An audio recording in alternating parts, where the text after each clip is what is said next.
prayers.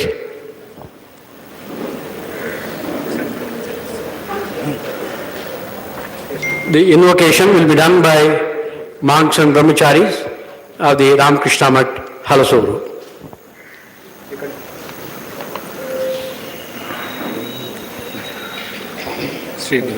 Om Shri Gurubhyo Namaha. Hari Om. Sahana bhavatu sahano bhunaktu saha viryam karavavahe tejasvinavaditamastu ma vidvishavahe. Om Shanti Shanti Shanti. Hari Om.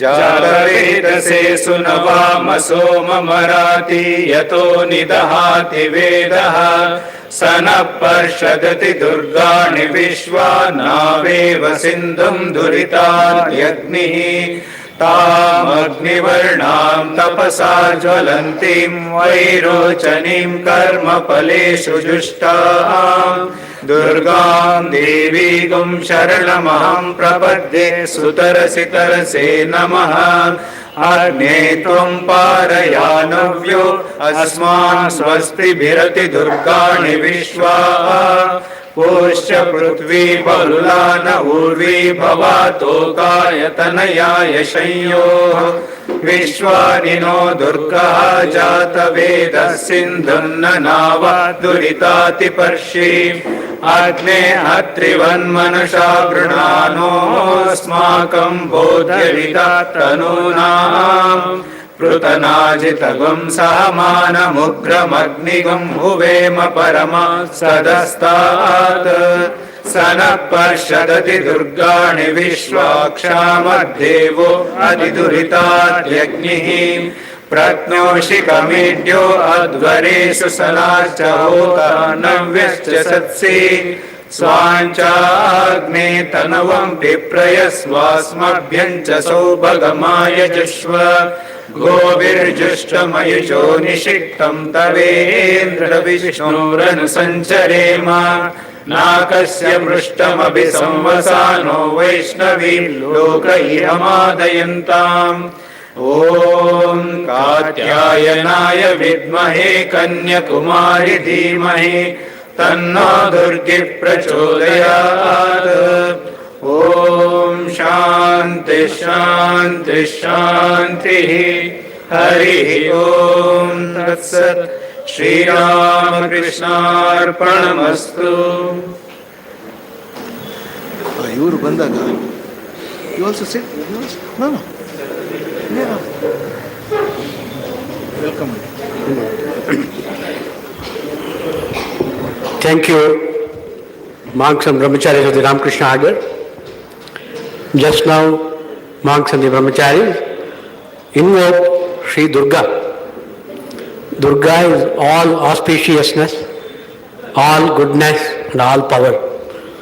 With her blessings, we are starting this program today.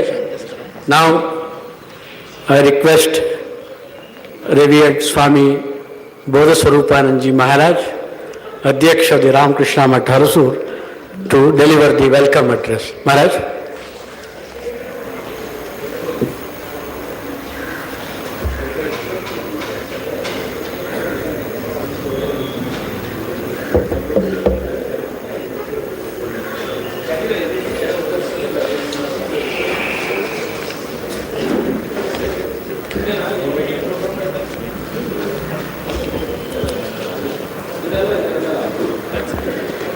Before I give the welcome address, I would like to know how many of you don't know Kannada? Kannada ಎಷ್ಟು ಜನ ಗೊತ್ತಿಲ್ಲ? I think most of you know Kannada only. A few of you, because some deliberations we want to have it in Kannada, that's why I'm asking this.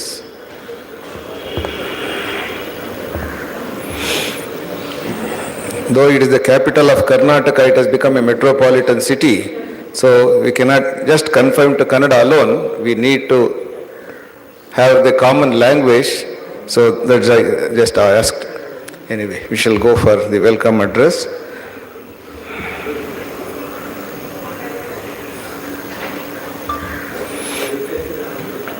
ॐ स्थापकाय च धर्मस्य सर्वधर्मस्वरूपिणे अवतारवरिष्ठाय रामकृष्णाय ते नमः। जननीं शारदां देवीं रामकृष्णं जगद्गुरुं पादपद्मे तयोः श्रित्वा प्रणमामि मुहुर्मुहुः।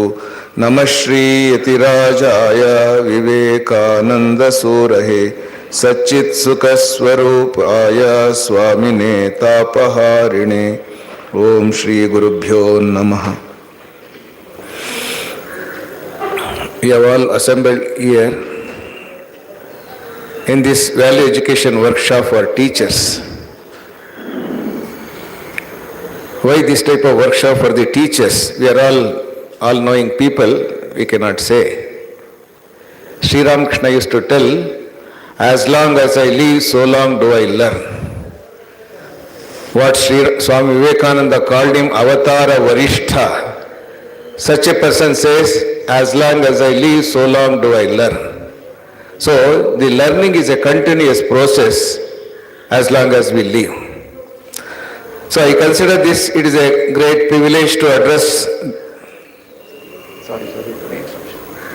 August gathering of teachers assembled here for this value education workshop. Teaching profession is not mere professionals. Teachers are not mere professionals, but they are the nation builders. The destiny of the country is shaped inside the classrooms, and the soul of education is shaped by the values that teachers live and adopt or impart. In this way, I would like to tell this: education stands at a crucial crossroads. Never before humanity has witnessed such rapid advancement in science and technology and material prosperity, but at the same time we are also witnessing anxieties, increasing stress, violence, intolerance, and moral confusion and alienation. So this indicates that education without values is incomplete. It may produce skilled individuals but not necessarily good human beings. That's why I remember the saying of Albert Einstein, science without religion is lame, religion without science is blind. Science can denature plutonium but not the wickedness of human heart. We may teach our children science. So many subjects we can teach, but unless that human aspect is taught to them, nothing is useful. So that's why here we have to take refuge in religion, but not as per the common sense that we use religion. According to Swami Vivekananda, which teaches us about the existence of the omnipresent Almighty, moral values and significance of divinity already in man. Be good and do good. How to do that? When great American historian says, you will be doing greatest service to humankind not by raising the roofs of the buildings, but raising the minds of men and women, of course. How to do that? This your regular curriculum will not tell you about these things. That's why the necessity of value education workshop of this nature is very, very useful. Value education is not an additional subject to be taught, but it is a very foundation of true education. Swami Vivekananda, the purpose of education is the man-making, character building and life giving. That's why he says the definition of education as the education is the manifestation of perfection already in man. That is, perfection is there in each one of your students, in you, everybody, but only we have to bring it out. To cite an example, if you see a rock, for us it is a rock, stone, but if for a sculptor, he will see Lord Ganesha inside it, Lord Hanumanta inside it. What he will do? He will chisel it, he will remove all unwanted things from the rock and make a beautiful image of Ganesha which will be worshipped. So also, in each student, you can see, you may see that as a raw student, but in him some quality may be there. You have to nourish, you have to protect, you have to unclean that whatever the unwanted things you have to remove. So this is what the teacher's job is. Maybe in many rocks that just like Ganesha is hidden, so many students you may see that hidden talents, hidden Abdul Kalam, hidden Vishweshwaraya, hidden Kalpana Chawla, so many people may be there hidden. How you are bringing it out? American educationist says there are about 8 types of intelligence in human beings. Generally, there are many, but there are 8 types of intelligences that it is there in human being. That is linguistic intelligence, mathematical and logistic intelligence, visual and spatial and musical, body kinesthetic, interpersonal, intrapersonal and naturalistic. These are general classified 8 types of intelligence. That is, in a linguistic intelligence, he may become poet, he may become a novelist, a journalist, editor, lawyer, English professor, what-not, by knowing the languages. And in the mathematical, he becomes a doctor, engineer, IT professional, all those things. In the visual and spatial, he becomes a pilot, fashion designer, artist, like that. In the music intelligence, he may be a good singer, he may become music teacher, songwriter, like that. In the body kinesthetic, he knows how to maneuver the body, just like a yogasana, expert, or the dancer, athlete, physical therapist, actor, actresses, so many things with the body kinesthetic they may become. In the interpersonal, they have got communication skill very much.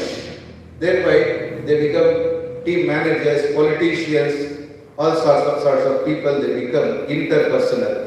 Whereas there are some students or people intrapersonal, they are the thinkers, original thinking capacity, they develop. All this, they become philosophers, counselors, therapists, psychologists, like that they become. And in the naturalistic or the environmental science or they become geologist, farmer, botanist, biology, astronomer, like that, so many things.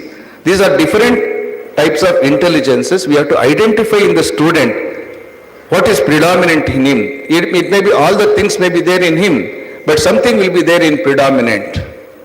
A person with a bent of mind with mathematical and logistic, if you ask him to take up medicine, he may be failure. So that's why we have to identify and we have to give importance to such things, and you can make them very great successful people in this country. So that's why we need that teachers play a central role in this process, and values are not taught by lectures alone, they are taught through living examples. A teacher's sincerity, integrity, compassion, discipline and sense of responsibility silently teach students far more powerfully than textbooks. Therefore, value education begins not in the curriculum but the character of the teacher. That is very, very important. Recently, when parents they came to the devotees in the ashrama, after Arati, evening Arati, I was just talking to one boy, their child. I asked him at what time you get up and other things. He was telling, I get up 7 o'clock or something like that. Why can't you get up little early? You can go to bed early and then get up early morning. He says, my mother talks to over telephone, that's why I get disturbed. I cannot go to sleep early like that. Sitting, they came from Chennai. So he directly pointing to his mother. Similarly, the students also, they are observing the teachers as well as their parents. You are all icons for the students. This we have to keep it in mind. It is not that what you taught in the class, it is in the character also. It is very, very important for the students. The workshop like this, what will happen? Why we are conducting these workshops? This is extremely important because they provide an opportunity for teachers to reflect, renew and reorient themselves. Value education is not imposed from outside, it is awakened from within. When teachers are inspired, the inspiration naturally flows to students. That's why we need to go in to study Swami Vivekananda. In him, Swami Vivekananda, in him everything is positive. When Roman Rolla, Nobel laureate, asked to know about India, Ravindranath Tagore, our Nobel laureate, says, if you want to know India, study Vivekananda. In him, everything is positive. So in these conflicting situations, our Kuvempu, 100 years before, almost 100 years, he mentioned in one of the songs, Shatamana Sandhya, he says, Jana kandare jana hedaride ellelliyu sandeha ಶಾಂತಿಯ ಪರದೆಯ ಹಿಂಗಡೆ ಕ್ರಾಂತಿಯ ರಣಸನ್ನಾಹ ನವನೀಚತೆ ಮಾರೀಚತೆ ದೇಶ ಪ್ರೇಮದ ನೆವದಿ ದಂಶ್ರಾಶ್ರಿತ ರಾಷ್ಟ್ರಂಗಳು ಅಸು ಇಂಡುತ್ತಿವೆ ಜವದಿ.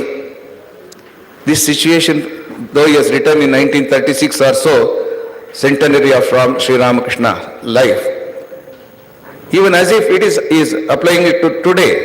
If you see the Ukraine and Russia war or Middle East and other wars, you can see. So this jana kandare jana hedaride ellelliyu sandeha shantiya paradeya hingade, they say about ceasefire, but at the same time they are accumulating the weapons like anything. Krantiya ranasannaha navanichate marichate desha premada navadi. My country is great, I want to make great my nation, but not at the cost of other nations. That also we have to keep it in mind. These things should be taught to the students. So here Swami Vivekananda comes into picture. According to him, as I said, education is the manifestation of perfection already in man. He has given a number of definitions for the education. He also says that education is the panacea for all evils of the society.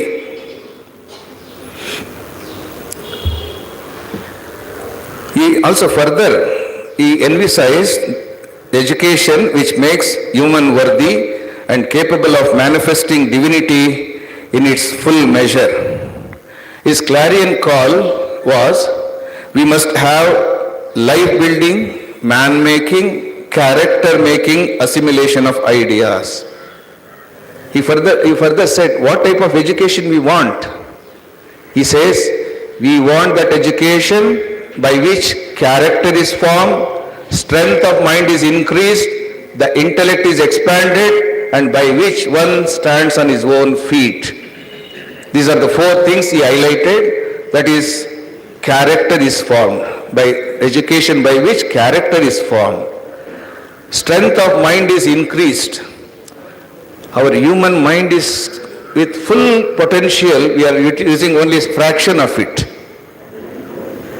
There is a book called Badukalu Kaliri, Learn to Live. Swami Jagadatmananji has pointed out there, Nimmalli, second chapter of that book. All of you should read that book. Nimmalli apara shakti ide, he says, infinite energy is there in you. If you write a triangle, top of that only a fraction we are using. That so much potential is unused. How to manifest this? This is what one is, character is formed, the strength of mind is to be increased, the intellect is to be expanded, and by which one stands on his own feet. If you see this quotation of Swami Vivekananda, are we really giving this type of education to our children? Even after getting the graduation, are they able to stand on their own feet? Whereas that stand on their own feet you have to taught from their childhood itself. That's why whenever the children come with their parents, I ask some questions. When you get up, do you fold your beddings yourself or your parents do? Most of them, they say that their parents have to do. Can't we teach them that you can fold your beddings yourself? That is a first step in one's own feet. One has to stand on their own feet. Whereas all other animals, animal kingdom, if you see, immediately after the birth they can stand on their own feet and they run. Whereas our human mind, human being is so dependent on our parents, but we want them to depend on our for lifetime. So how can they stand on their own feet? Such things we have to give importance to this one. So in all these things, our revered Swamijis and resource persons, they will tell you about those things. So in this, I would like to tell that to become a better educated person, Swami Vivekananda's life and teachings, only 5 points I would like to highlight, and then time is not there to explain all the items.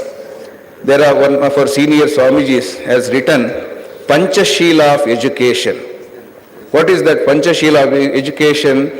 That is how to impart knowledge and skills and make them fruitful in life for one's own welfare and for the welfare of our other people. The motto of our Ramakrishna mission is Atmano Mokshartam Jagaditaya Cha. How to strive for our own emancipation and also at the same time do service to the society. You can also, it applies to all of you. So this attainment can be done by means of 5 principles. That is, first one is desire to know, jijnasa. We are just making our children mug up some answers and write in the exams and pass and afterwards forget. Whereas if you ignite them in the desire to know, then they will become the students, they are learners throughout the life and they achieve success. So this is love of knowledge for its own sake and longing to know the ultimate truth. This is the first one. Second is Shraddha, or the faith. Shraddha is, Swami Vivekananda is very much like this word, Atma Shraddha, faith in oneself. Faith in the each soul is potentially divine. We are not merely body-mind complex, behind it divinity is there. This is the fundamental teaching of Swami Vivekananda. So that should be there. That is in our own capability and in God and also in Dharma. And for that we need Shakti. Shakti also are many times Bahubala, Buddhi Bala and Atma Bala. Bahubala, you know, the physical strength, mental strength, Buddhi Bala or intellectual strength, and Atma Bala is because we are not just mere body-mind complex, the divinity is there in each one of us. If you see that divinity in your children, in our students, and serve them, God has come in the form of this boy or girl. I have to teach, just like Sri Krishna went to Sandipani Ashrama as a student. So these students are also God himself is coming in these forums. Then if you serve them, that becomes a spirituality. That comes from Atma Bala. Then Niti, morality, that is such as truthfulness, chastity and non-violence, all those things. The many other things are there, morality. And then fifth is service. Service to one's parents, service to holy men and teachers, service to poor and the sick. In our Shastra say, Matru Devo Bhava, Pitru Devo Bhava, Acharya Devo Bhava. Swami Vivekananda took it further. Dina Devo Bhava, Daridra Devo Bhava, Rogi Devo Bhava. You have to serve them, Dina, Dalitas. All those things you have to serve. That is, you have to make our way, service as a way of life. So, service to humanity through the work one does. That is service of God in man. All this further it takes hours together to explain all these things. So this is in the gist.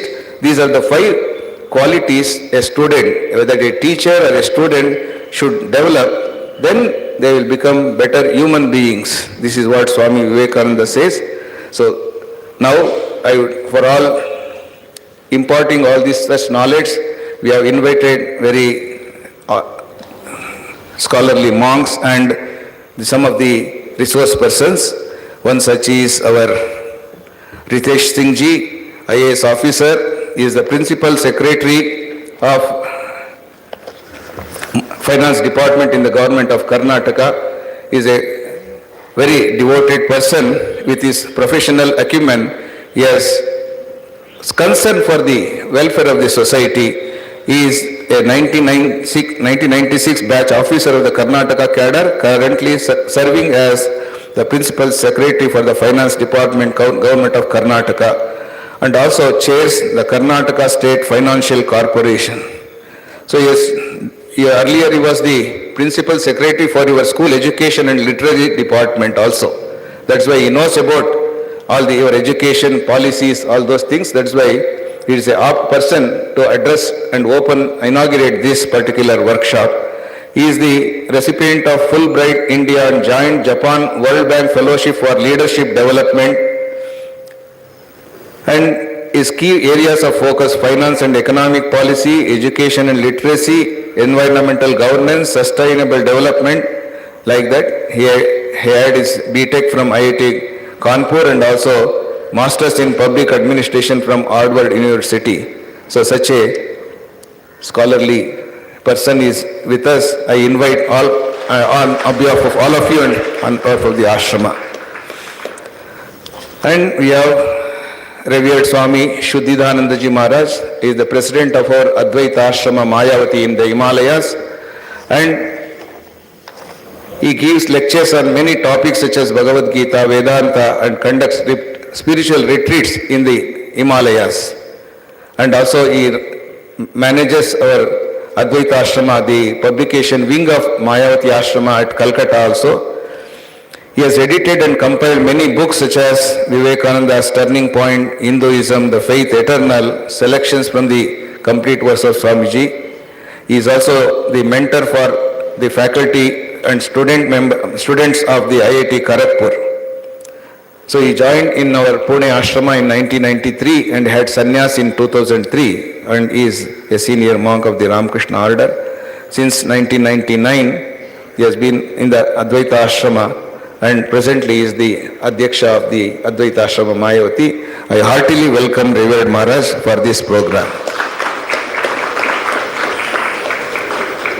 Our Revered Swami Yukteshanandaji Maharaj is the correspondent of our prestigious education institution, Sri Ramakrishna Vidyashala, Mysore. He served at the Ramakrishna Mission Ashrama, Belgaum, and Sharda Ashrama, Ponnampet, before taking of this responsibility.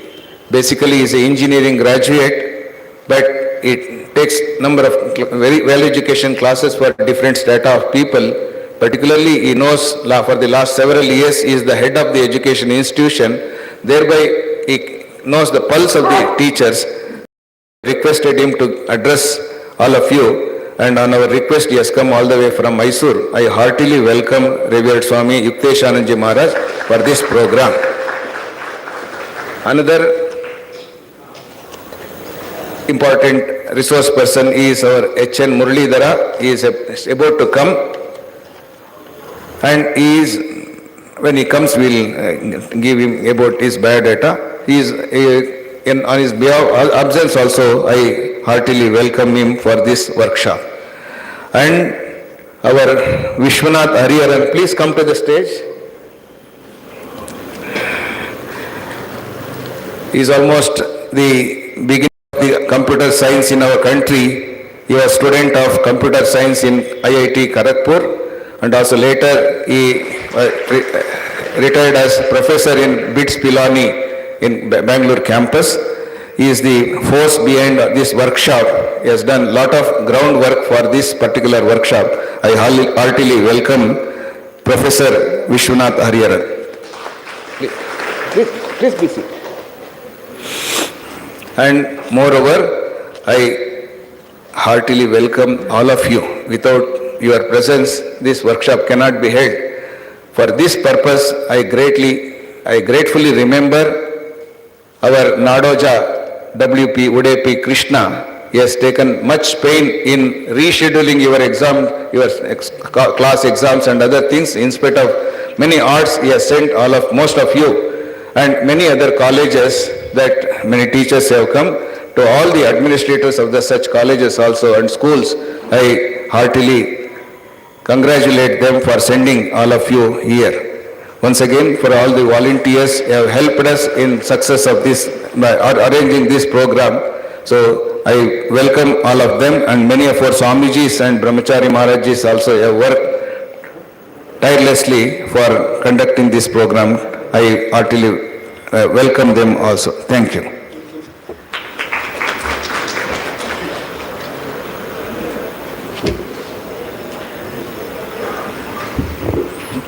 Thank you, Maharaj. Swamiji gave a gist of Swami Vivekananda's philosophy and education.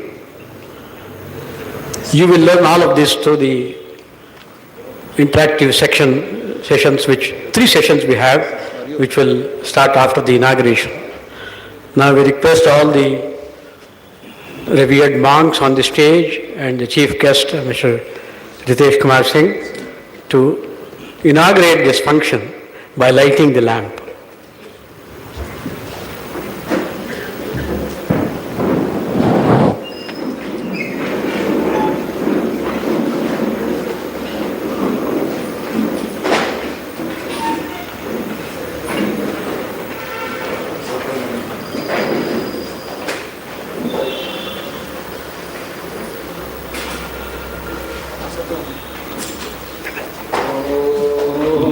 Sato ma sadgamaya tamaso ma jyotirgamaya murtyorma hamurtangamaya Om Shanti Shanti Shanti Harihi Om.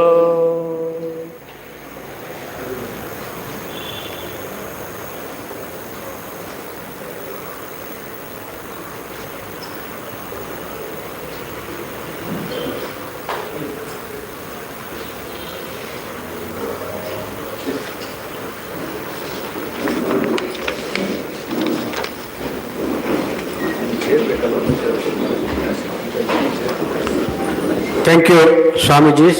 I request all of you to be seated. Now, the inaugural address by the chief guest of our today's function, Sri Ritesh Kumar Singh. Swami has already given an introduction to him, so I don't have to repeat that. Now I request Sri Ritesh Kumar Singh to address the gathering. Thank you.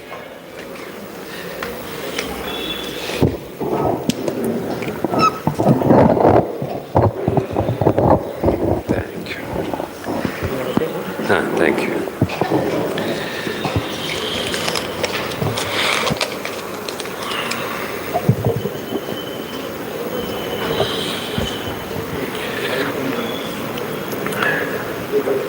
ಎಲ್ಲರಿಗೆ ನಮಸ್ಕಾರ, ನಮಸ್ಕಾರ್ಸ್, ಪ್ರಣಾಮ್ಸ್, good morning to everybody. ಪೂಜ್ಯ ಸ್ವಾಮಿ ಬೋಧ Swarupananda Maharaj G, ಪೂಜ್ಯ ಸ್ವಾಮಿ Shuddhidananda Maharaj Ji, who has come all the way from Advaita Ashram in Mayavati, Pujya Swami Yukteshanand Maharaj Ji, dear teachers, and all the volunteers for today's program. First and foremost, I would like to thank both Swarupanand Swami Ji for inviting me for today's program, and it's so heartening to see such a large gathering of teachers for the Value Education Workshop for Teachers. I will tell you some 3 short stories, and which basically try to give the essence of what the workshop is today about. And I understand that after Swami Shuddhidanand Maharaj Ji's talk, which all of us are, including myself, we are all looking forward to very eagerly to hear Swamiji give his talk on human values. And I think, Swamiji, we can have some questions from the audience as well. Yeah, anything that you would like to ask from me or from the other people on the dais about, and especially from me, about governance, about values in government, or about anything about education policy, I'll be happy to take questions as well. So the first story has to be from Swami Vivekananda's life itself. So in the book of Reminiscences of Swami Vivekananda, there's a very, very interesting and a very touching and a moving story about Swamiji. This story dates to 1898, and it is written by Mr. K.S. Ghosh, who was a 10th class student in Devghar High School. Devghar is a small town in my native state of Jharkhand. I'm from Ranchi, Jharkhand originally, so my native state. So Devghar is a small town. It's a very famous town it has a very famous Shiva temple there. So Mr. Ghosh that time was a 16, 17-year-old boy, and Swamiji was not keeping very great health, so he had come there to take some rest and to recover his health. And the principal of that school happened to be the classmate of Swamiji.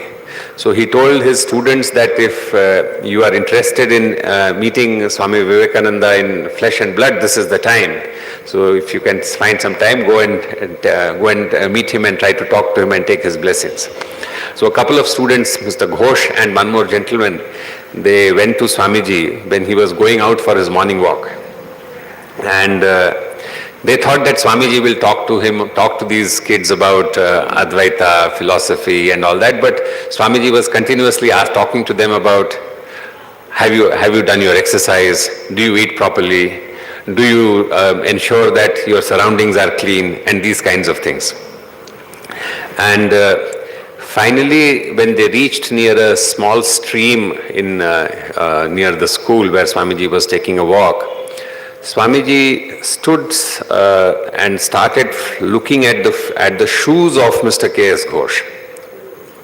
And this 16, 17-year-old boy was very nonplussed. He was wondering, what's wrong with my shoes? Why is Swamiji looking at my shoes? Then Swamiji tells him that, my boy, your shoelaces are not tied correctly. The two ends of the laces should point in the opposite directions. Both the shoelaces are in the same direction. So you please tie your shoelaces properly. So this boy unfortunately had come from a rural background. Probably he didn't really know how to tie his shoelaces. So he was completely frozen. He didn't know what to do. He thought, I have tied my shoelaces properly. Swamiji told him a second time.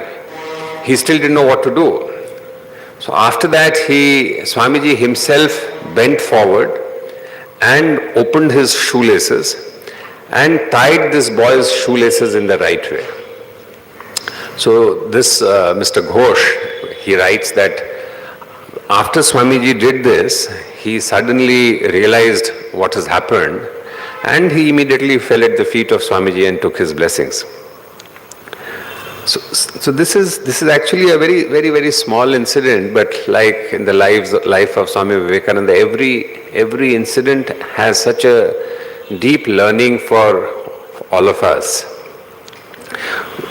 The first thing, of course, is how every small thing is important in our lives. Something as trivial as tying our shoelaces also has to be done with Shraddha, as Swamiji was saying in his introductory talk. That even a thing that looks so insignificant as how you tie your shoelaces, so that is something that our teachers have to inculcate in our children. That things that look very, very trivial. For example, Swamiji said, are you making your bed in the morning after you get up? So we have to teach our children that this is something, things that look unimportant, things that look small, also in the totality of things are really very, very important things. This is one lesson that I take from this small incident in Swamiji's life.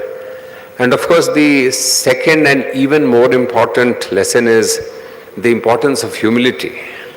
That a person of Swami Vivekananda's stature could actually bend down and open the shoelaces and tie the shoelaces of a 16-year-old boy, again shows the amount of reverence and the amount of compassion Swamiji had for all human beings, and the kind of humility that he had. So again, this is something that I would like to leave a thought with all our teachers, that humility is something that we have to teach all our children. And if we are to be a humane society, I think humility is the foundation of a humane society. Of course, the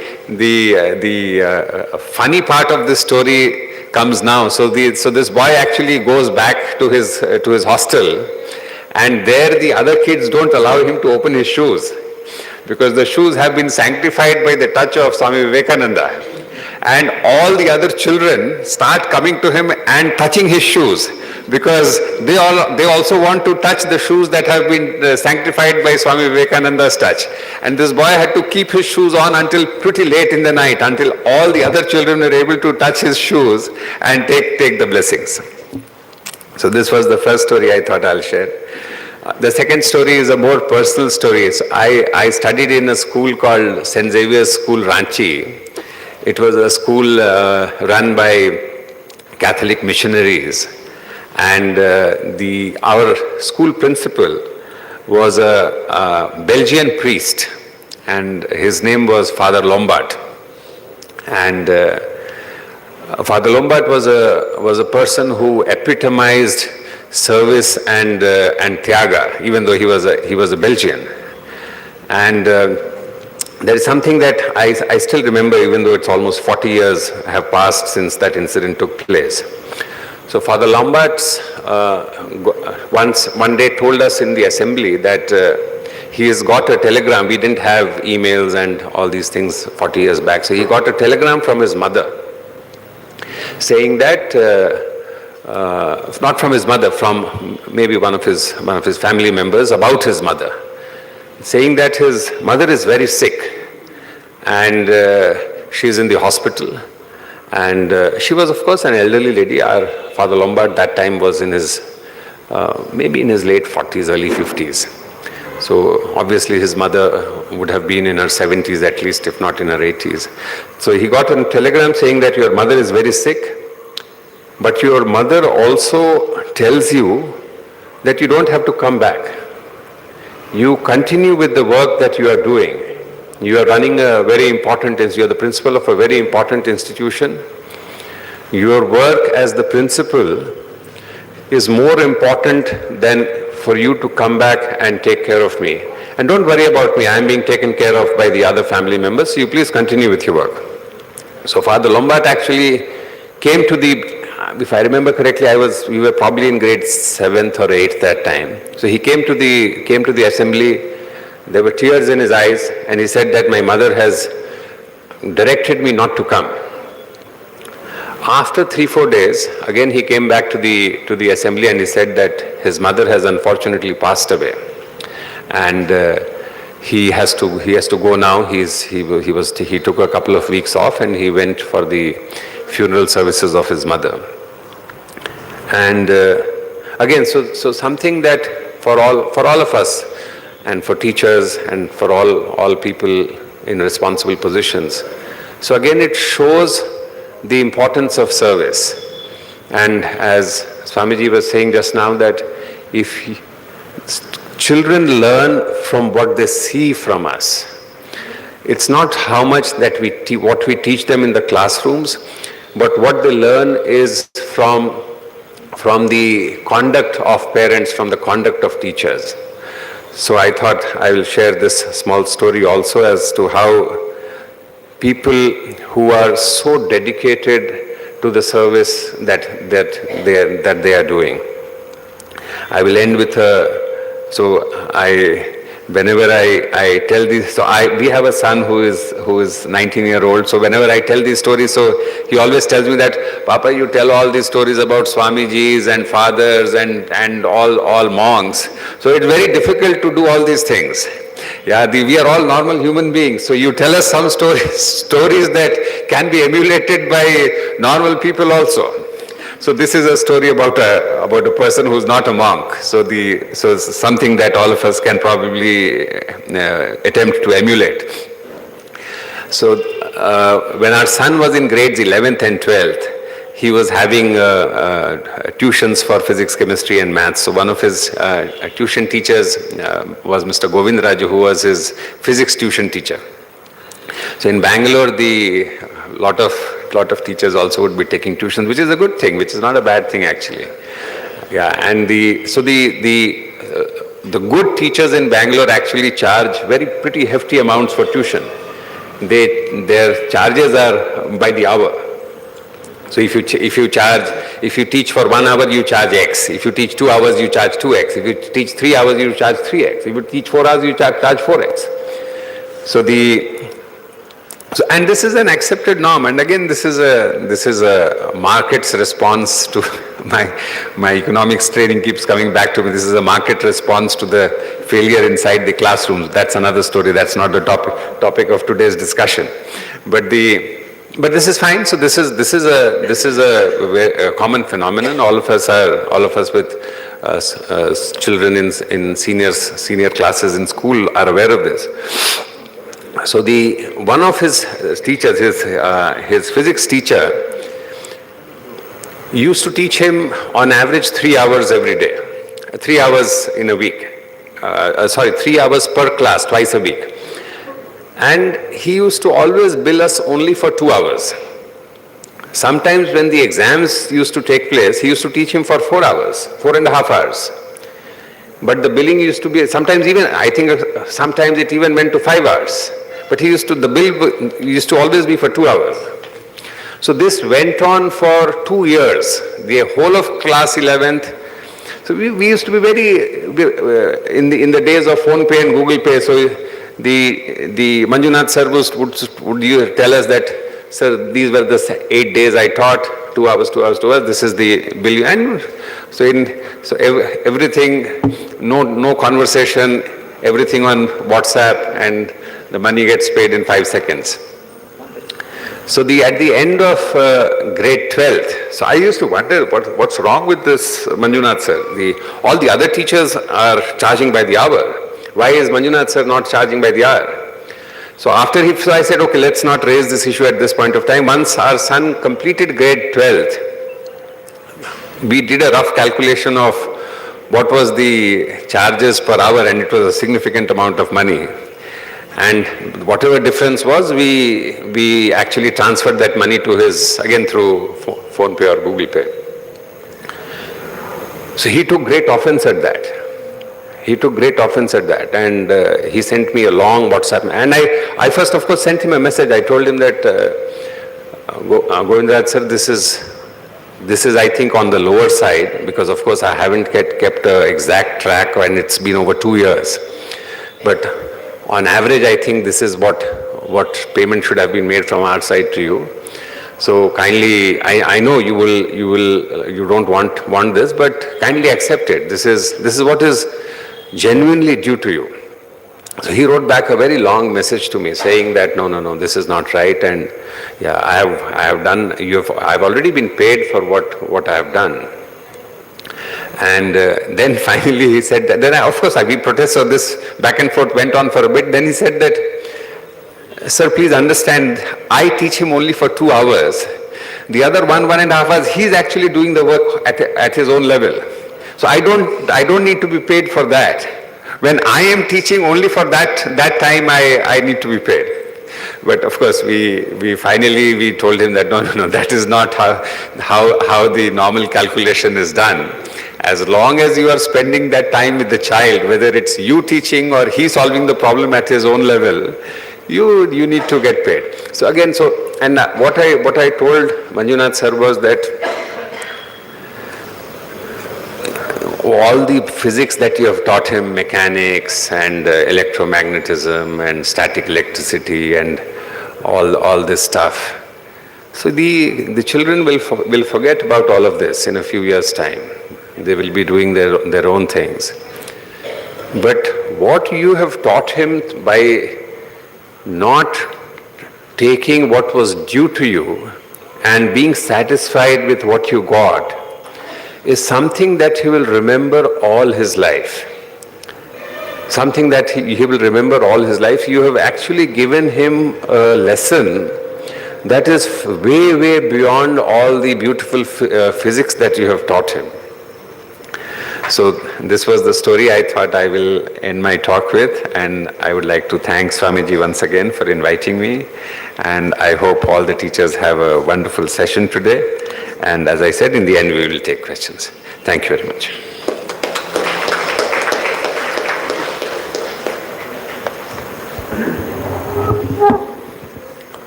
Thank you, sir, for your kind words. Shri Ritesh Kumar summarized his inaugural address by quoting some anecdotal references, particularly of teachers. So what is important to observe is that how do you judge a person's character? Swamiji says, not just by the grand deeds of a person, but by the common day-to-day activities of him, which he performs with sincerity, punctuality and dedication. Not just by the grand deeds, but by his day-to-day actions. And Swamiji also says, education is nothing but nervous association of ideas. Shri Ritesh Kumarji, who has also worked in the education domain, apart from finance department and World Bank and others, has summarized beautifully through few anecdotal references. On behalf of Ramakrishna Math Halasuru, we sincerely thank him for addressing us.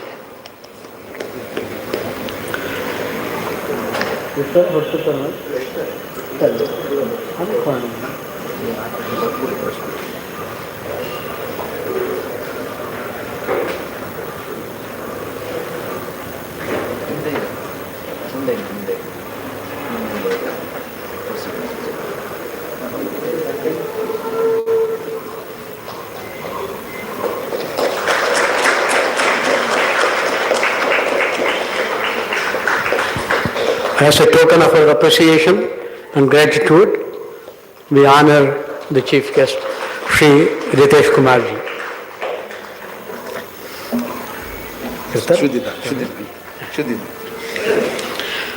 Now I request revered Swami Shuddhidanandji Maharaj to address.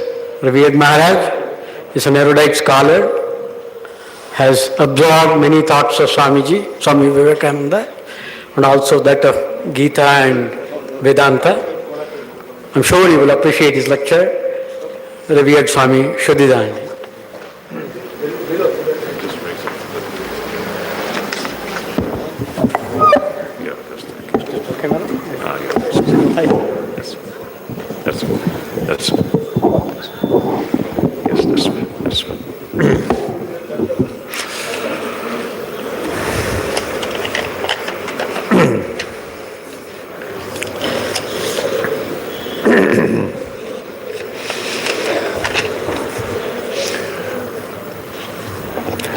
My very reverential pranams to Swami Bodhasarupanandaji Maharaj. My namaskars to Swami Yukteshanandaji Maharaj, and my very affectionate regards and namaskars to Shri Ritesh Kumar Singh Ji, IAS, Principal Secretary, Department of Finance, Government of Karnataka. And my very heartfelt regards to all of you, dear teachers. This morning is a very fine and very significant morning in the sense that, just imagine I am standing in front of, actually speaking, the molders of our society and nation.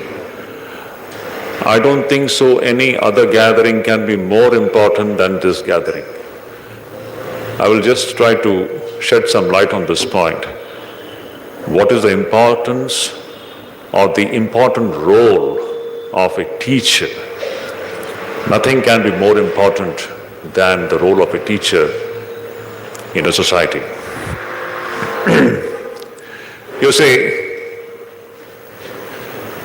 in Indian society, not only Indian society, all over the world, the first source from where a child derives or imbibes everything that one person is the mother. The first teacher is the mother, from whom we learn very indescribable things actually. If you just see the influence of mother on the child, it's a lifelong influence, very foundational influence, which the child sees and feels, not by words. You know, we should remember one thing. We are all very infectious. Human beings are infectious beings. We get infected by ideas. One person can infect the other person. And this can happen through words. And more than words, this infection can take place through the personality, the character of the person. Character is infectious. When we are in the presence of a very lofty character, let me repeat this point. When we are in the presence of a very lofty character, see, lofty means we don't have to straight away think about Vivekananda. As just now Ritesh Singh ji was saying, he was referring to a category of people as we are normal and they are not normal. As if they are not normal.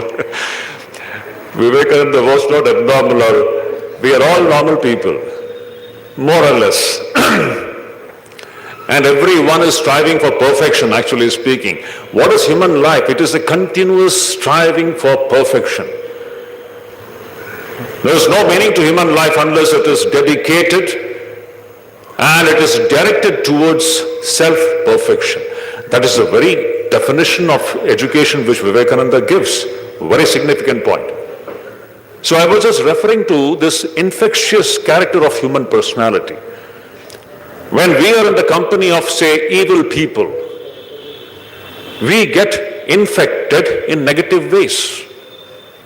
Children, impressionable minds, toddlers, if they are in the company of so-called people who are not good in character, they get infected in wrong ways. Similarly, characters, those who are very well established. And when children grow in the surrounding of such people, they grow up in a different way. So the first very important person who infects or impresses the character of a child is mother.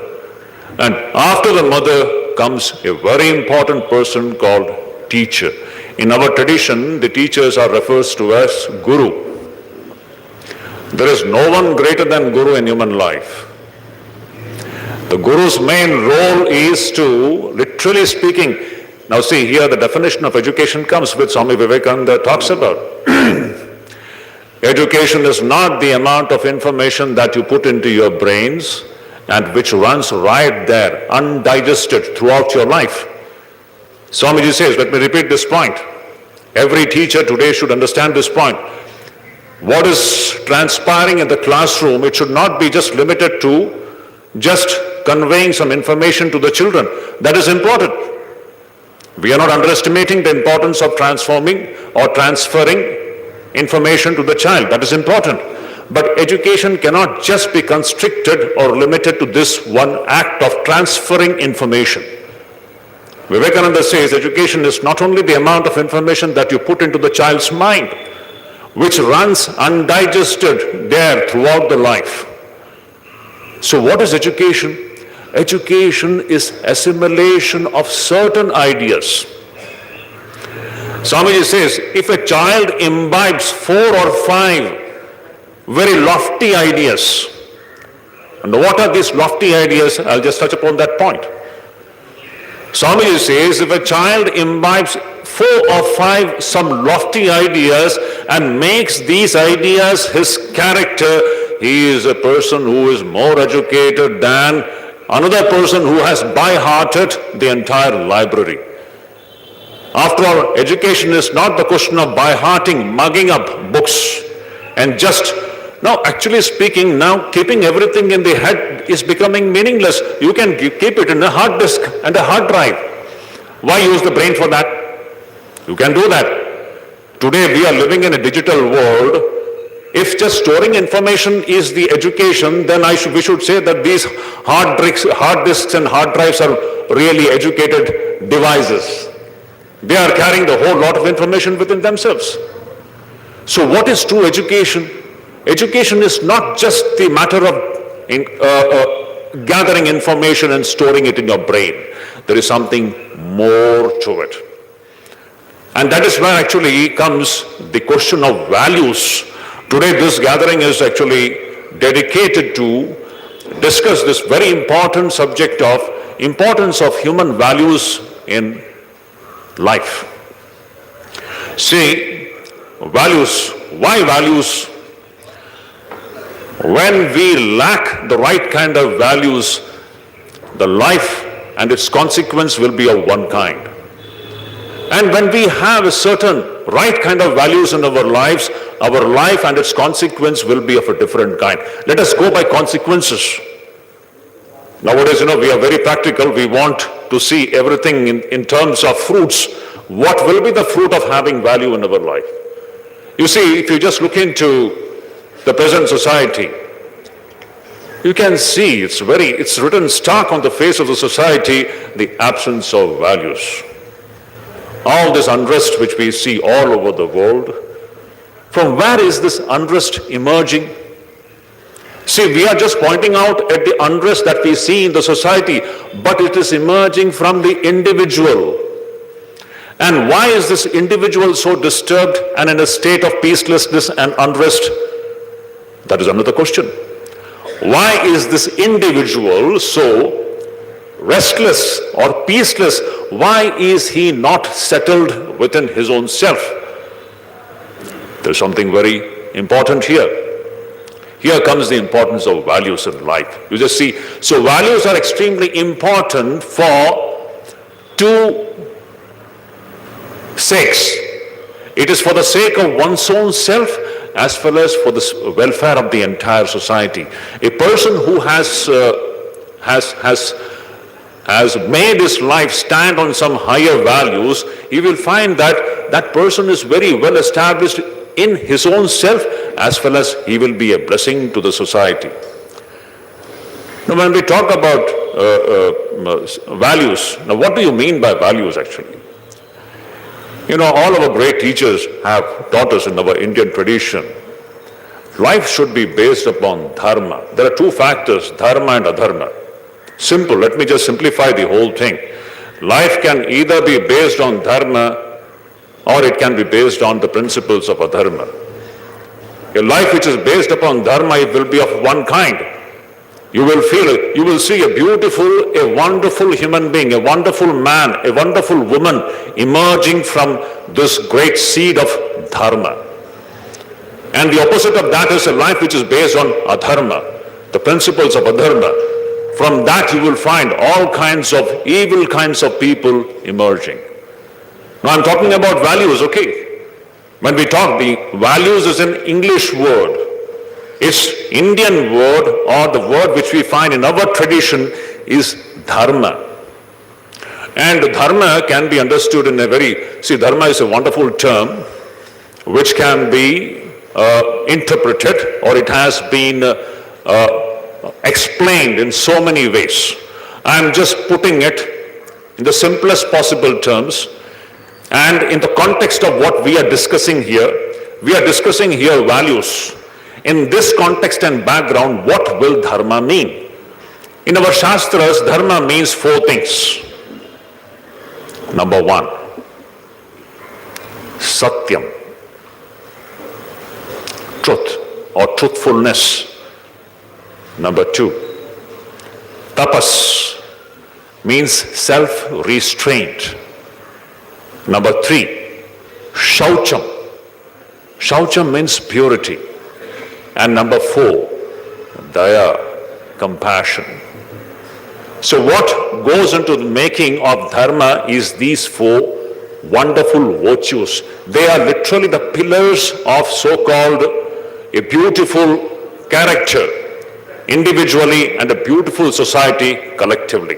If an individual's life is well established in these four, just imagine truthfulness,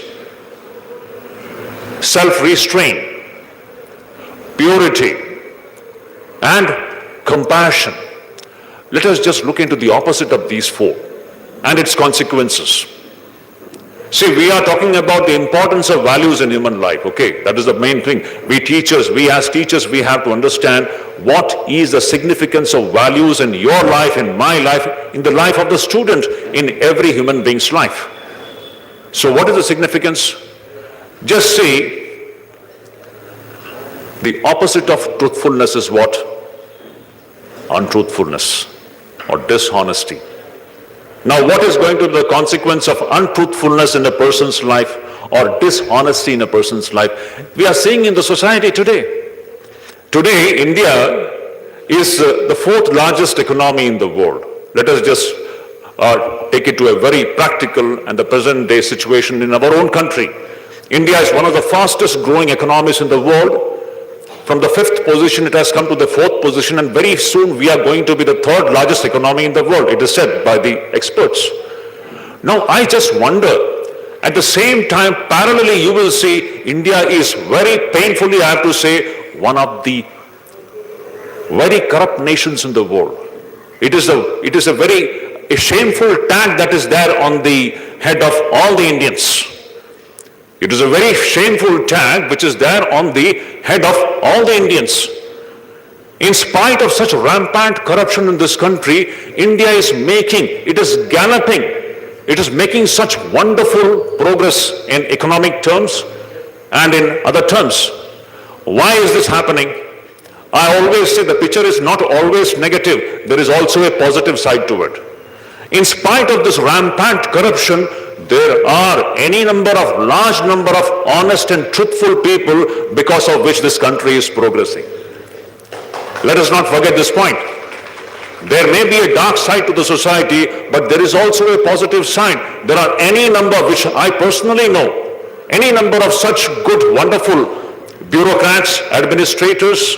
They are not seen in the public, but they are all very honest and truthful people, truthful businessmen in all the fields.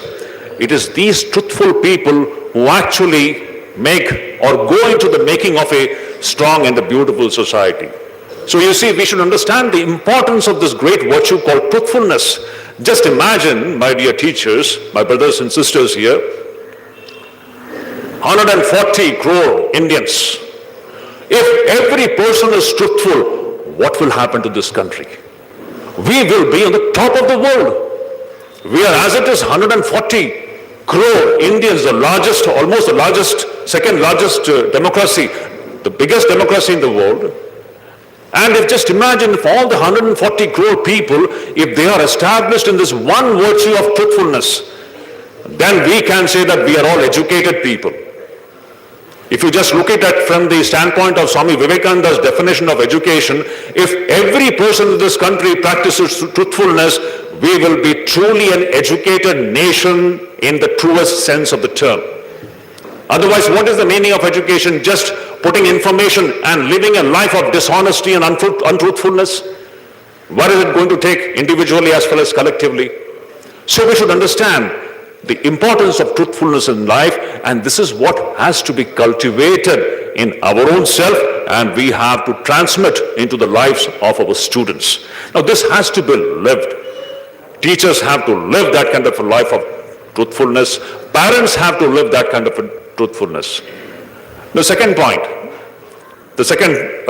in this dharma factor, what is that? Practice of restraint, self-restraint, such an important virtue.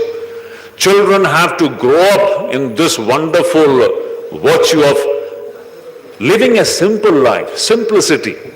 See, this was the great teachings. We all have listened to these things from our parents.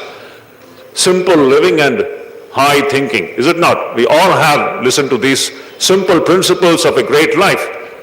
A simple life and high thinking. This was the Indian way of life. Today, the life has become very, very, what should I say, pompous and there is no thinking at all. It is just the other way around. We have to once again bring back that old real ideal of a beautiful life, which is very simple at the material plane. At the same time, internally, it's a very lofty. Children have to be trained to think lofty ideas and be very simple in their transactional plane. This will be one thing which we have to impress on the minds of our children. So here comes that second point of self-restraint. Just imagine, what is the human life when there is no restraint? All the unrest and violence and this turmoil which we find in the world, the wars going on everywhere, what is it? Just as I said, because we are disturbed inside, it is this internal disturbance which is getting reflected at the social plane in the form of nations warring with each other, societies colliding with each other, different groups fighting with each other. It is all nothing but the expression of the inner unrest which is getting expressed at the social plane. So the second very important point is the practice of self-restraint. A child growing up in Sanyama, Atma Sanyama, it's a very important point. See, I'm talking about true education, some higher values. It is not only the question of putting information into the head. Truthfulness, self-restraint. The third point is purity, a very important virtue to lead a pure life. And the fourth point is, the last one, which is very important, the practice of compassion, daya. Just imagine the opposite of daya is what? Cruelty, vengeance, hatred, which we see in the society today. Why? Because individuals have lost that heart is gone. We have become so cruel. We don't mind hurting someone. We don't mind causing injury to the other person. This is the level into which the human being has come down to.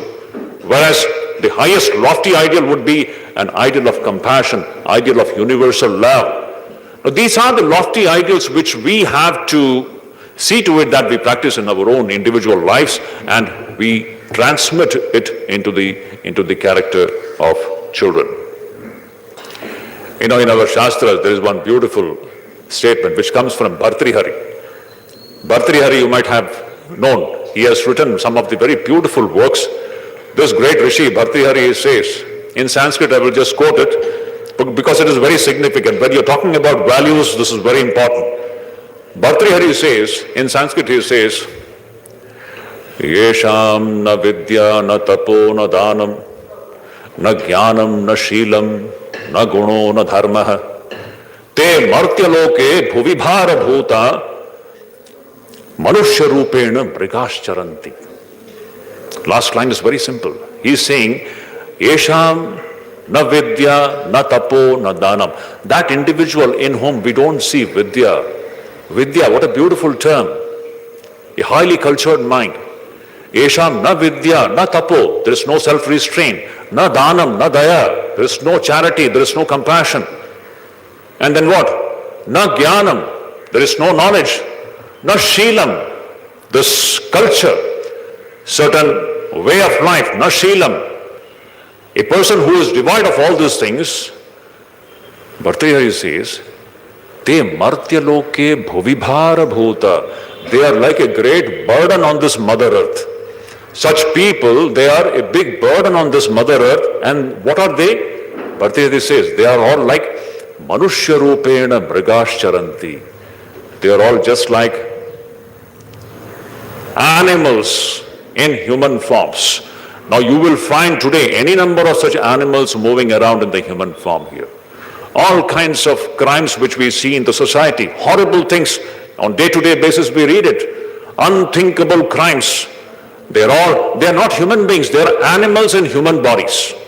Why? They lack these higher values.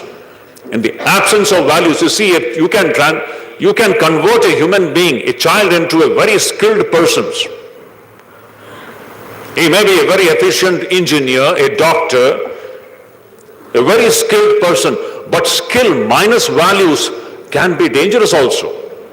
In fact, a skilled person can commit dangerous crimes in a most efficient manner when there is no values. To the skill minus values, becomes self-cancelling. It very cancels the purpose for which that person has acquired that skill. Why are we acquiring these skills? Whatever skills we are acquiring, it should be there for the good of the humanity.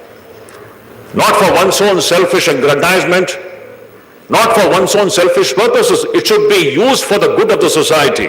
If my skill, whatever skills I have, it is not used for the good of the society, tell me, it proves to be self-cancelling. It destroys my own peace, it will destroy the peace of the society. So you remember, see, one point, education is not only the question of acquiring skills. Yes, acquiring skill is very important, but minus the higher values of the human personality, these skills can be dangerous also. Today we find most of the so-called terrorists, they're all very skilled people, highly educated people, but where have the human values gone? They can commit the most horrendous crimes in the most efficient manner because they are all very skilled, but heart is dead. Humanity is dead. Absence of values. So you see, it is not the question of just acquiring skills. We need the heart, that loving heart, that compassionate heart, which can feel for others, which can love others universally, which can sacrifice one's own self-interest for the good of others. Just now, as beautiful stories which Ritesh ji had kept before us, there are any number of such instances you will find. A true person, a beautiful human being is a person who lives for the good of others. Swami Vivekananda, that beautiful term, that quotation comes to my mind. Swamiji says, they alone live who live for others, the rest are more dead than alive. Such a beautiful thing. I always say, this beautiful quotation of Swami Vivekananda. Let me quote the whole thing. Swamiji says, you see, this life is short. This life is short. And the vanities of this world are transient. Here, whatever we are seeing, it's only for 2 minutes. Let us understand this point very clearly. Money cannot be made the goal of human life. We are not becoming doctors and engineers and teachers just for earning money. If we make earning money, as economics is very important, I don't disagree with this point, but that alone cannot make the human beings. We cannot evaluate the development of nation only in the terms of GDP. GDP is good, GDP is very important, but where are good human beings? Tell me, GDP minus goodness in society, what value does it have? You may be having any nation, I'm talking, any nation may be very prosperous and materially very rich, but when we don't have good human beings, compassionate, loving human beings, what is that material worth? That is a big question. So, Swami Vivekananda's that statement, this life is short and the vanities of this world are transient. They alone live who live for others, the rest are more dead than alive. What an electrifying statement it is. Our true life starts when we begin to live a life which is dedicated to the good of others. Those people who are living only for their selfish interests, they are more dead than alive. They are not even alive. I always say, all the schools, all the classrooms, in all the classrooms, this one quotation should be inscribed in a bold letters. They alone live who live for others, rest are more dead than alive. This is the highest value which we have to inculcate into the minds of the children. The children should grow up with the spirit of sacrifice. Life can be led, the philosophy of the life can be of two kinds, Either our life can be a very self-centered life, I always say. Life can be pictured in two ways. Either our life can be very self-centered, me, I am the center of everything. What I am going to get, how much I am going to gain, my pleasures, everything me, I am the center of this entire cosmos. This is a very, very petty picture of a human life. And the other picture of human life which we have to teach our children, and that is a life which is centered in the good of the society, a life which is centered in the good of the nation, a life which is centered in the good of the entire humanity. That is the right kind of education which would be giving to the children. In every classroom, every occasion to communicate with the children, along with the communication of the so-called academic things, this spirit, my dear children, you are here to dedicate your life for the good of the society. My dear children, you are here to dedicate your life for the good of the nation. Your life is a means to bring good to the entire humanity. This is the spirit with which the child has to be reared up. Now, this is the wonderful thing, a great, great onus and responsibility on the shoulders of all our nation builders called teachers. Wonderful, you all have been doing great things. And we have to do greater things in future. One last thing I'll just say, and I'll wind up my talk. You know, India has always been known as Arya Bhumi. India has always been known as, if you just go into India is the oldest existing civilization in the world. Oldest existing culture in the world. West and Europe were not even born when India had touched the zenith of glory. The zenith of glory in every terms. In physical science and spirituality, of course, there is nothing to talk about spirituality. Spirituality went from here to all the corners of the world. Even the physical sciences also, whatever it is. India was always known as Arya Bhumi or Aryavarta. You know what is this term Arya? Swami Vivekananda says, Arya means what, Susanskrita Vyakti. A person, this is the land where such wonderful human beings used to live. Aryas means a noble human being, a noble man and a noble woman. Just imagine, this was that kind of a land where noblest human beings, literally godlike men and women lived. Now this may sound to be poetry today. Today, if you just look into our condition where India has come to, it may seem to be just plain poetry. But it was not a poetry, it was a fact. I want to just put this point to all of you. You have to think about it from where we were and from that point where we have come to today. Once again, we will have to take it back to that very glory. This is our collective responsibility. Now this picture which I have painted, where God-like men and women have inhabited this land, this is not merely poetry. If you go by the records of all the so-called foreign travelers who came here, we know in the history, many Chinese travelers, Arabian travelers, Fahin, Wansang, and Al-Biruni, and all these Arabian travelers, they all have left their historical accounts. These Chinese travelers, very interesting, they say that when they came here, now this is somewhere in the, say, 5th to 8th century AD, these travelers when they came to India. What was the kind of India that they had seen? Amazing. They say that this is the land where they found that hardly there is any crime. These are written records. They found that this is the land where there is hardly any crime. Crime rate was so low. People hardly spoke lies. People were so honest.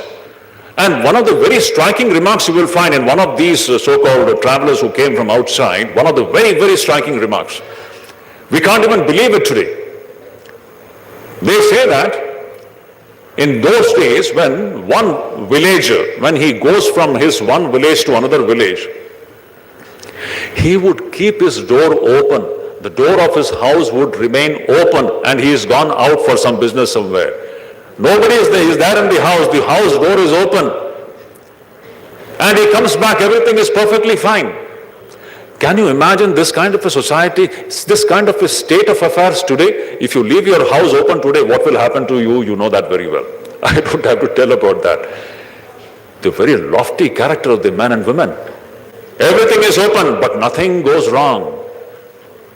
This is there, even today it is there. Recently I had been to our Jhargram center in our Jhargram, our school. So our Veda Purushanji was telling me, their villages, the Santals, they are so beautiful, the instances of stealing and doing anything wrong is very low, even in many of the tribal circles today. In fact, most of the negative things have got into the so-called well-educated circle of Indian society. These tribal people, even there in their society, we find even today very lofty ideas existing. So I want to say this point, that this India was an Arya Bhumi where such godlike men and women had lived. And today we are talking about India becoming Vishwaguru. What do you mean by becoming Vishwaguru? It is not in terms of GDP alone. GDP is okay, that's very important. Yes, poverty is a crime. Poverty is a crime. India cannot remain poor. We should be among the best of the nations, even materially speaking. But minus the good human beings, what is the meaning of this prosperity? If we don't have good human beings, men and women with lofty character, the whole thing becomes self-cancelling. Here comes the importance of values in human life. Values, as I said, the fourth thing, the life which is based on dharma. Dharma means satyam. Dharma means tapas. Dharma means shaucham. And dharma means daya. Satyam, tapas, shaucham and daya. Truthfulness, self-restraint, purity and compassion. These wonderful virtues, if we inculcate in our own self and if we give it to our children, we can expect in future to bring about a wonderful transformation at both the individual level as well as the social level.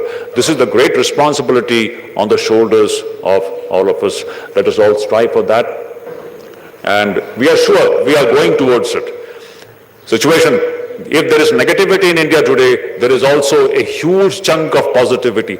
There is any number of good people existing in India today. It is owing to them that India is still a beautiful place, and we can expect to make it even more beautiful and wonderful. Once again, I thank the organizers of this beautiful session, because here we are discussing very, very significant and important point, because if this is not taken seriously, if education is only understood in terms of gathering information, making of a career, with no relevance to values and goodness of a human being, then that education can be dangerous and self-cancelling. Thank you so much. Thank you, Swamiji. We have the question and answer session. Maharaj, we request you to be here. They will ask you questions from here. All of you, teachers, you can ask questions to Revered Swamiji. Mic will be given to you. All right, first up.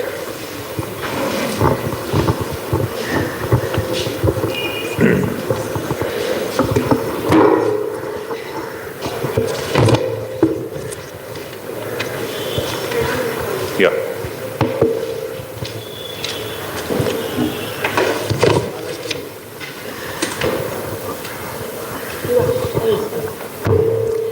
Revered Swamiji, Namaste. Namaste, namaste. I have a volley of questions. I ask all at a time. You may take your own time to reply. I think you should ask one by one. One by I won't be able to handle the volley of questions. Okay. So, we have to make the students well-behaved, respectful, do their duties like folding the bed, etc., etc. How to impart that to the students? How can the teacher do it in the class? Yeah, see, in the classroom, of course, there is no bed there. So you can't be setting an example there. But if it's in a hostel, of course, it happens. In our hostels, Yukteshanji will be able to tell that very well. In all the so-called residential schools, where the wardens, it is not only the question of teachers alone, all those who are associated with this very great phenomenon of education, all of them, it's a collective work actually. I have seen these wardens, any number of such wardens, amazing people. They would set such examples in their hostels. So anyhow, in the classroom, what can you do? Classroom, see, education is not only in the classroom. If I remember my own school days, I still remember many values which we actually learn outside the classroom, actually speaking. When we are interacting with the teachers and the teachers' concern for the students' welfare. Whenever the student finds himself in some difficult predicament, we all see the child grows from the childhood to the teens, so many problems come. This is a part of the growing age. In such situations, the interest of the teacher to solve the problems of the student very sincerely, and the amount of time and attention that the teacher gives to that student, it really leaves a very important mark on the student's mind. So there are several ways of doing it. This folding up the bed is just one instance. What actually it hints at is a very sincere and honest interest found in the teacher, in the student. Interest of the teacher in the student, a genuine interest to take care of his basic requirements and to show him the right direction in which the child has to grow. Nowadays, tuition fees are very, very high. Pardon? Tuition Fees, yeah. Had Vivekananda been here now, Yeah. what would be his reaction? Students' reactions. No, Pardon? they charge high fee. Yeah. So had Vivekananda been here, what would be his reaction? See, here again we have to understand this situation. The society has fast changed. Now, if you just look into the education, if you just go back 200 years, now today we have, now see, historically speaking, today we have adopted this Western education system in this land. Today we have adopted this Western education system which started from 1836 or 1830s. It is from that point onwards we completely dismantled our education system which was there in this land. It will be very informative for all of you to know that education was never a profession in India. It was not a money-making business in India. Education was always free. In our Gurukula system of education, the Guru didn't charge anything. In fact, the Gurus were funded by big kings. The local kings would sponsor all the expenditure of a Gurukulam, and the students would voluntarily, at the end of its career or education, they would voluntarily give Guru Dakshina, but there was nothing like collecting of fees as such. Because education is the most sacred thing in India. It is the most sacred thing. Knowledge, transmission of knowledge is the most divine and sacred thing. You cannot evaluate you cannot evaluate in terms of money. I'm just talking about an ideal. But since the Western education system has been brought here, we just grafted the Western model in India, and Swami Vivekananda was very so-called a hardcore critic of the present day education system. Any number of times he has referred to this point that we have to bring back our ancient education system, which is Gurukula education system, where the teacher is held at a very high regard and esteem, and money is not the center of the whole thing. So presently, if you just say, so the answer to your question is, Vivekananda would be very disappointed with the present education system, because he has said, we have to bring back our ancient Gurukula education system, because this education system is defective. I won't say it is altogether wrong, but it is not altogether right also. It is severely deficient. Deficient why? Here, one side of the human personality is totally missing, the spiritual side. We have to bring back our spiritual side in our education system, and money cannot be made the center of this whole business. This is a very important point. Yeah. Pranam Swamiji. Yeah. As you stated, storing information, we have to start imparting the lofty ideas in children, Yeah. along with the values imparted at the right time.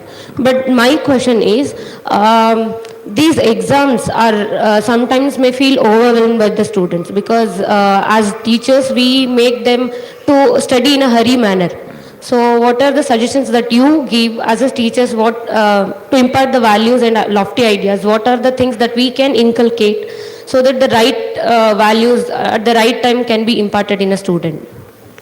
See, in the present education system, really it is challenging, because present education system has become so much mark-centered, marks-oriented. So see, we have to, unless we address this very approach to education, as I said, today the education is completely career-centered and mark-centered. And in the race to get more and more marks, actually I feel so sad when we see present-day children. They are so stressed. Actually, we were slightly better, perhaps 30, 40 years back when we were studying in schools. We didn't have this kind of a stress. I'm sure Riteshji also will agree to this point. The present day children, the the small kids, the kind of stress that they are going through. Why? Because we have made marks and carrier the center of this entire so-called venture of education. Now, slight shift in the, what should I say, the way of looking at education, that is very much required. That is what actually some struggle is going on. The NEP, the New Education Policy 2020, is the first very, what should I say, a very nebulous or very initial stages of this transformation, which we have to bring it out in the future also. We have to shift from this mark-centered, career-centered education to an education which is more, what should I say, which brings the child more close to ecology, nature, which lets the child grow in a more stress-free environment and learning things in an open manner. But the personality, just like a bud blooming into a flower, it is not the question of putting that bud into a lot of stress and making it something which it is not in its true nature. We are making the child grow in a very unnatural manner in today's education system. Child is just like a bud, and the bud has to bloom into a beautiful flower. Our job is to only give the right kind of an environment and ingredients. If that is done, these children can grow into beautiful human beings. So I think there is a need to bring about a new way of looking at this whole venture. And that struggle is going on, and the present day NEP is just the first step in that direction. Slowly there is a shift from this mark-centered, career-centered education to an education which stresses equally the human aspect of the student, where student has been made the center of the whole thing. In this NAP, you will find the student has been made the center of the whole phenomenon. So I think this is just the beginning, and we can expect something to happen in future also. Let's see what happens. Thank you, Maharaj. Yeah. Questions can be asked to Reverend Swamiji as well as Mr. Ritesh Kumar.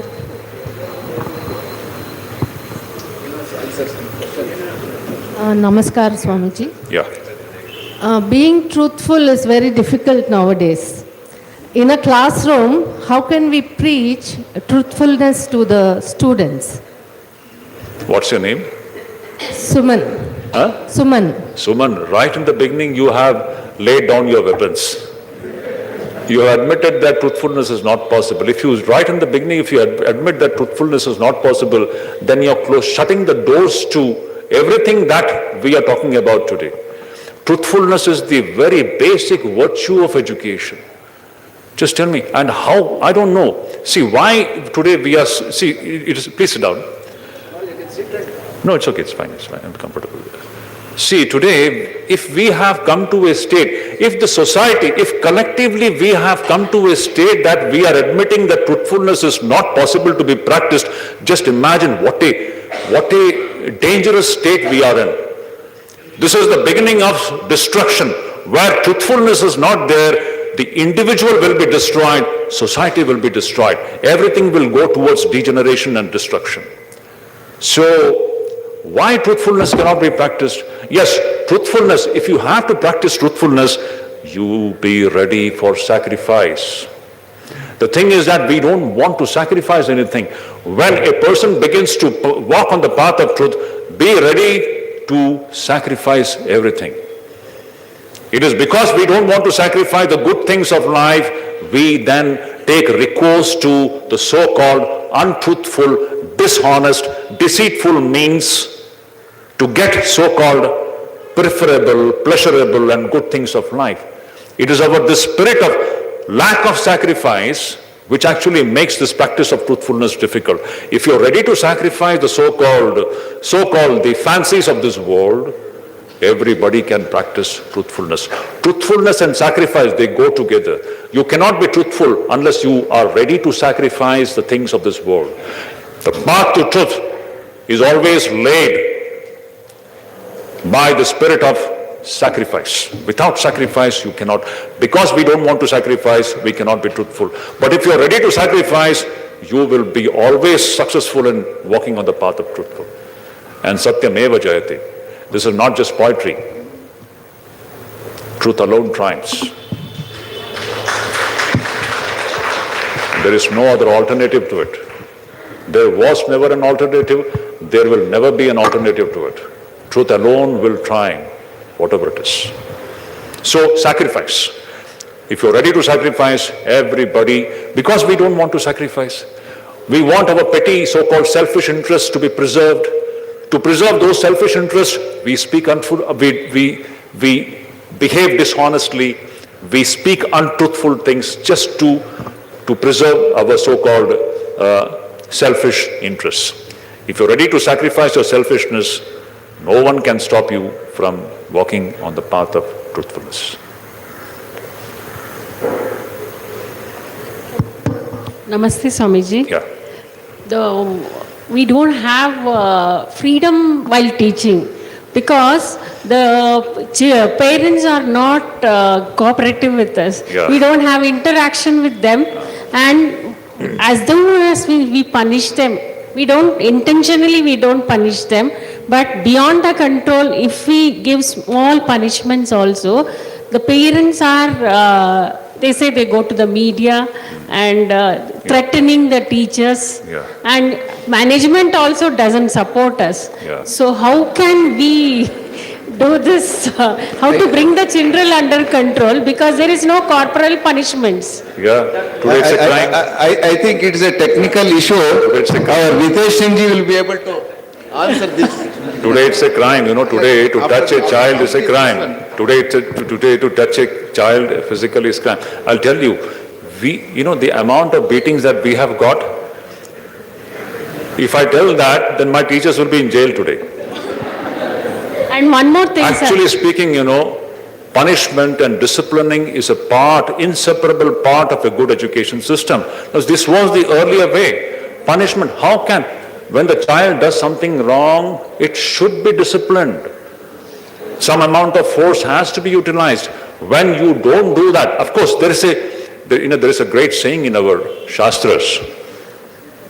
First 6 to 7 years, I'm telling you the principle. Now you see how you can be applied to your situation. Present day education system is defective. This is what I'm saying. We have to strive to bring back the right education system. Our way of looking at education has to be changed. I'll tell you the principle.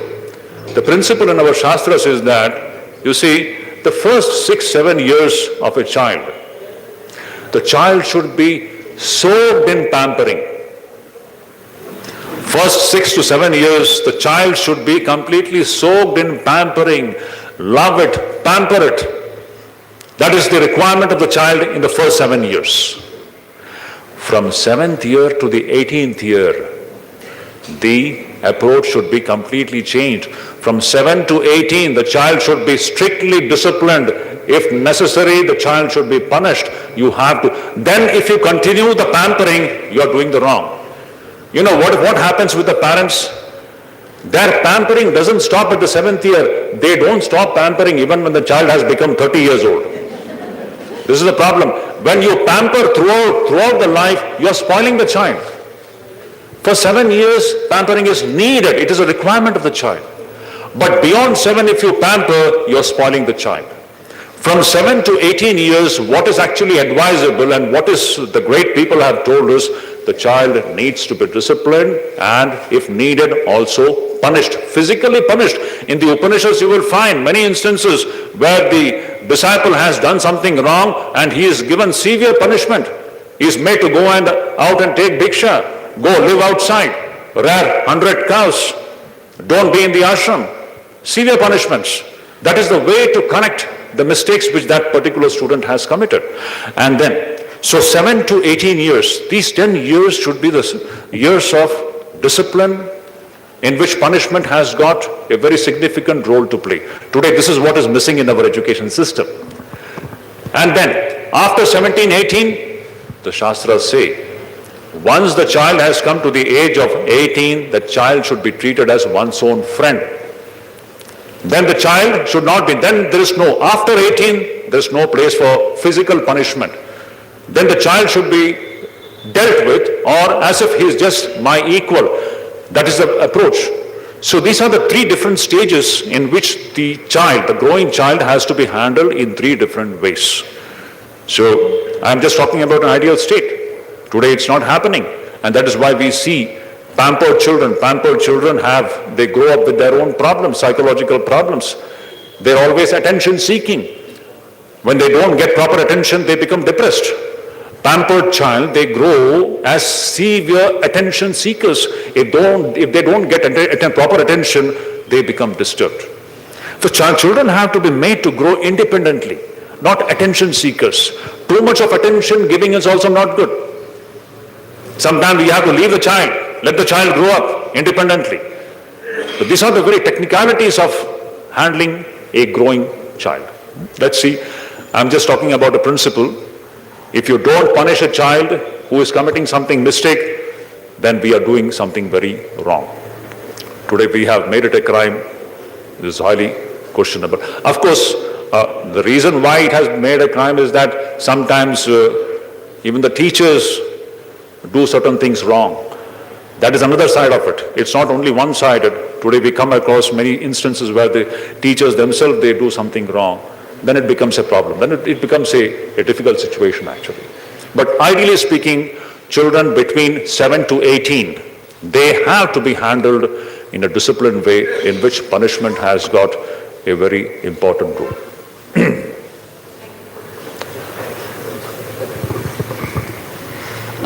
Namaste Guruji. I'm Hiteshji. My minister is waiting. Thank you. I will try to.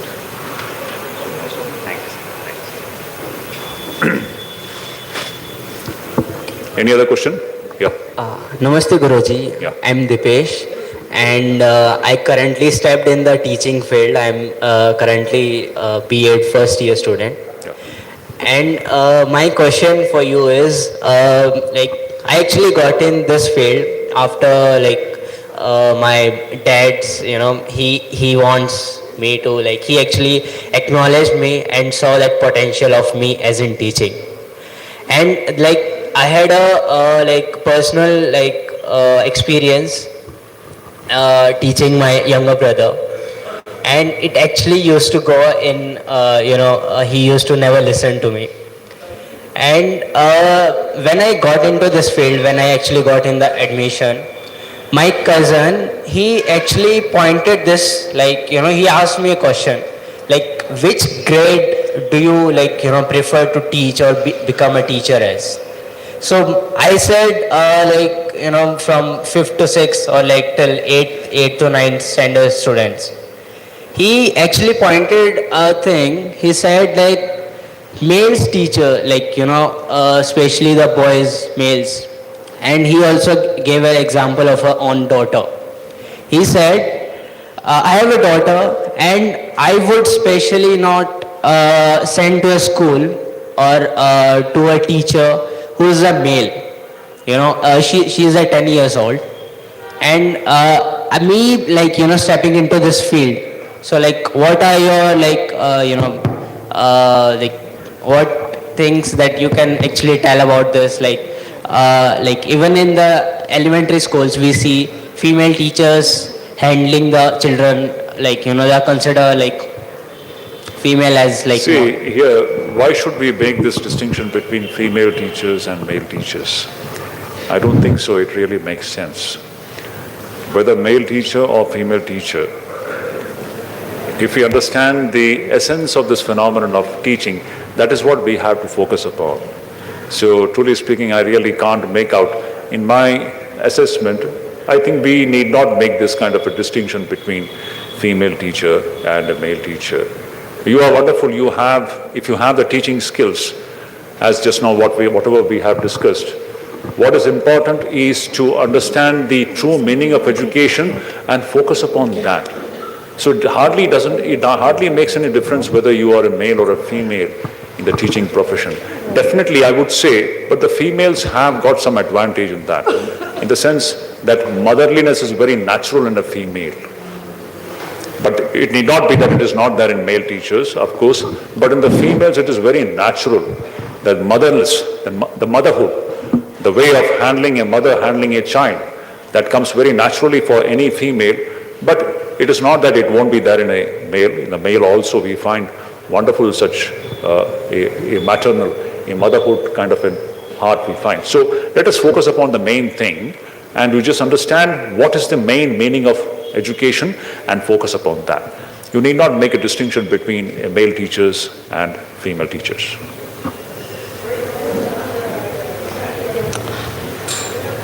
Pranam His Grace. Yeah. How can we infuse values in subjects like maths and science? No, you see, maths and science are purely academic subjects.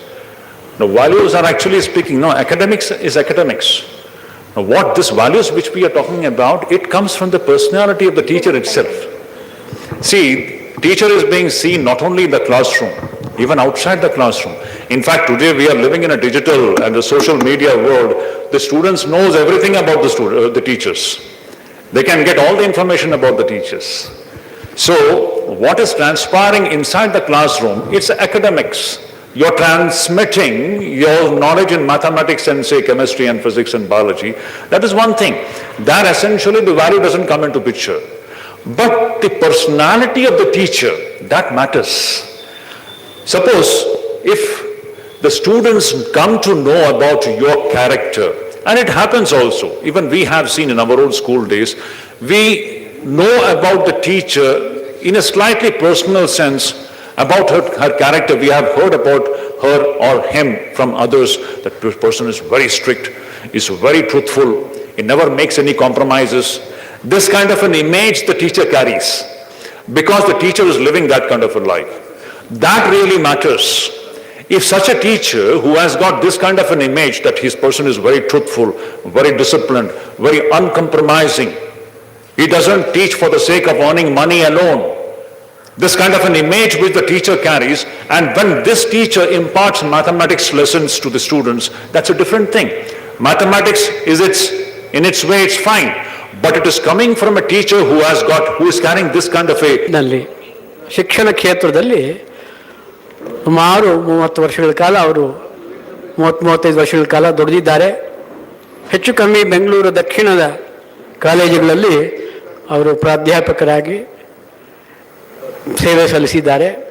APS college, VVN Puram college, Seshadripuram college ಇತ್ಯಾದಿ, ಆಮೇಲೆ BMS ಕಾಲೇಜಿನಲ್ಲಿ, ಹೀಗೆ ಅನೇಕ ಕಾಲೇಜುಗಳಲ್ಲಿ ಅವರು ಇದ್ಕೊಂಡು ಕೂಡ ನಮ್ಮ ರಾಮಕೃಷ್ಣ ಮಠದ ಸಂಪರ್ಕದಲ್ಲೇ ಇರ್ತಾಯಿದ್ರು. ಬಹಳ ವಿಶೇಷ ಅಂದರೆ ಮೈಸೂರು ವಿಶ್ವವಿದ್ಯಾನಿಲಯದ ಸ್ವಾಮಿ ವಿವೇಕಾನಂದ ಚೇರ್ ಅಂತಕ್ಕಂತಹ ಆ ಒಂದು ಪದವಿನಲ್ಲಿ ಅವರು ವಿಸಿಟಿಂಗ್ ಪ್ರೊಫೆಸರ್ ಆಗಿದ್ದರು. ಕನ್ನಡದ ಪ್ರೊಫೆಸರ್ ಆದ್ದರಿಂದ ನೀವು ಅವ್ರ ಮಾತು ಕೇಳಿದ್ರೆ ಗೊತ್ತಾಗುತ್ತೆ, ಬಹಳ ವಿಚಾರಪೂರ್ಣವಾಗಿ ತಮ್ಮ ಅನಿಸಿಕೆಗಳನ್ನು, ತಮ್ಮ ವಿಚಾರಗಳನ್ನು ಶಿಕ್ಷಣ ಕ್ಷೇತ್ರದ ಕುರಿತಾಗಿರ್ತಕ್ಕಂತಹ ಈ ಒಂದು ಸಮಾವೇಶದಲ್ಲಿ ಅವರು ನಮ್ಮ ಮುಂದೆ ಮಂಡಿಸಲಿದ್ದಾರೆ. ಅದಾದಮೇಲೆ ಪ್ರಶ್ನೋತ್ತರ ಕಾರ್ಯಕ್ರಮ ಇರುತ್ತೆ. ಶಿಕ್ಷಣ ಮತ್ತು ಮೌಲ್ಯ ಬೇರೊಂದು ದೃಷ್ಟಿಕೋನ ಅನ್ನೋದು ಅವರ education as values a perceptional change ಅನ್ನೋದ್ರ ಬಗ್ಗೆ ಅವರು ಈಗ ನಮ್ಮನ್ನು ಉದ್ದೇಶಿಸಿ ಮಾತನಾಡಿದ್ದಾರೆ. ಅವರಿಗೆ ನಿಮ್ಮೆಲ್ಲರ ಪರವಾಗಿ ಹೃತ್ಪೂರ್ವಕ ಸ್ವಾಗತವನ್ನು ಕೋರ್ತೇನೆ. ಚಪ್ಪಾಳೆ ಹೊಡಿಬೇಕು. ಬನ್ನಿ ಮುರಳಿ.